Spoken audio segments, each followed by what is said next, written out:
North America, where I live, the term bless you is quite ubiquitous. Every time I sneeze, whether I'm in the company of friends, family, or even if I'm standing at a bus stop waiting for a bus, strangers, people around me feel compelled to bless me. They act as if they're doing me a favor.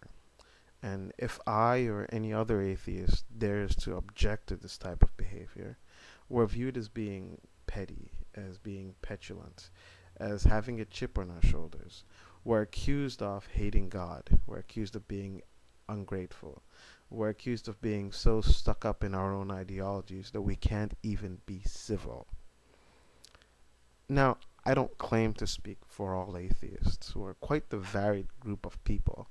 We come from different backgrounds, we have different values, and different worldviews. That being said, I can think of two reasons why atheists would actually be upset at this favor. The first has to do with the superstitious background for this behavior. You see, Christians don't actually know why they say bless you to people, which is probably annoying as well. It is was thought at least, that your soul left your body when you sneezed. The term bless you was meant to ward off any opportunistic demons parked outside your nostrils waiting for you to sneeze so that they can possess you. Another variant of this is the concept that your heart stops when you sneeze. The term bless you in this situation acted as some kind of cardiac resuscitator, bringing you back, or bringing your heart back more accurately, from its stopped state. These things are patently ridiculous. And again, more ridiculous than these is the fact that Christians aren't even sure why they say bless you. They just keep saying it, like mindless robots. These ideas are no less ridiculous than looking through chicken entrails to try and divine the future. Being a superstitious child is one thing. Projecting your infantile superstitions on the rest of us is an entirely different matter, and most people don't appreciate it. Most Christians wouldn't appreciate it or take this type of behavior from anybody else, yet they expect us to accept this type of behavior, and if we don't, we're being uncivil. The second reason atheists might be upset at this type of behavior is the underlying assumption that it carries. When you say bless you to people in public, you assume that there is something out there doing the blessing.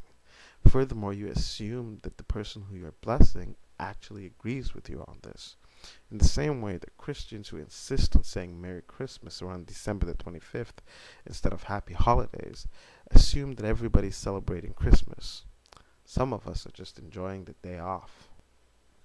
Even if they don't make this assumption, they're still assuming that they're correct, and they're projecting their assumption on you. They're assuming you're something that you're not. But even if they aren't assuming that you're something that you're not, they're still assuming that you're still going to get blessed anyway, because they were gracious enough to say bless you to you. Now, of course, I don't actually get mad when people say bless you. I do think it's quite petulant and childish to get mad when people say bless you. But that's not the reason why I don't get mad. The reason I don't get mad is because most people don't actually realize the implications of what they're saying. A few weeks ago, while sitting at a bar, I struck up a conversation with a particular girl. We talked for a while, and eventually she told me that she was a lesbian. I came back with the classic response, "That's such a shame." In retrospect, that was probably an improper thing to say. You see, when I said that, I made the implicit assumption that her sexuality was only of value so long as it was of value to me. Obviously, she doesn't think that being a lesbian is a shame, or she wouldn't be a lesbian, right? The point is, we all at different times say things, the implications of which we haven't properly thought out. This happens to everybody. So when people say bless you to me, it doesn't really bother me. The superstitions don't actually bother me either. A, because most Christians don't actually know their own superstitions and are just mindlessly repeating what they were taught to say at birth. But B, because I kind of find them amusing.